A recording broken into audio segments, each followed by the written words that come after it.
പാലക്കാട് ഒറ്റപ്പാലം കോതകൃഷിയിൽ വയോധികയ്ക്ക് ക്രൂരമർദ്ദനം. ദമ്പതികൾ ചേർന്ന് 60-കാരിയെ മർദ്ദിക്കുകയായിരുന്നു. ജാതിപ്പേര് വിളിച്ച് ആക്ഷേപിച്ചെന്നും ചൂണ്ടിക്കാട്ടി കോതകൃഷി സ്വദേശി ഉഷാകുമാരി പോലീസിൽ പരാതി നൽകി.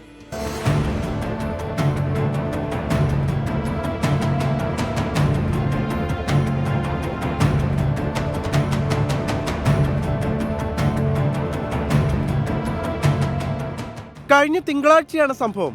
60-കാരിയായ ഉഷാകുമാരി ജോലി ചെയ്തു വരികയായിരുന്ന ചായക്കടയുടെ ഉടമ സൈനബ കടയിലേക്ക് വിളിച്ചു വരുത്തുകയായിരുന്നു. കടയ്ക്ക് മുന്നിൽ വെച്ച് സൈനബയും ഭർത്താവ് അഹമ്മദ് കബീറും ചേർന്ന് ഉഷാകുമാരിയെ മർദ്ദിച്ചു. സൈനബയെക്കുറിച്ച് അപവാദ പ്രചരണം നടത്തുന്നുവെന്ന് ആരോപിച്ചാണ് മർദ്ദിച്ചത്. ജാതിപ്പേരി വിളിച്ച് അധിക്ഷേപിച്ചതായും ഉഷാകുമാരിയുടെ പരാതിയിൽ പറയുന്നു. അവരെ പറ്റി അപരാധം പറയുന്നെന്ന് പറഞ്ഞ് അവരെ കടയിൽ വിളിച്ചു വരുത്തിയത് അവൾ അങ്ങനെ കാറിൽ വന്നിട്ട് എന്നെ അടിക്കുക ചെയ്തത്. എന്താന്നുള്ള കാരണം ചോദിക്കാനും കൂടെ ഉള്ള ഒരു അവസരം എനിക്ക് തന്നില്ല. അങ്ങനെ വന്നിട്ട് അടിച്ചു. അതിൻ്റെ ഒപ്പം ഉള്ള ഭർത്താവും അടിച്ചു.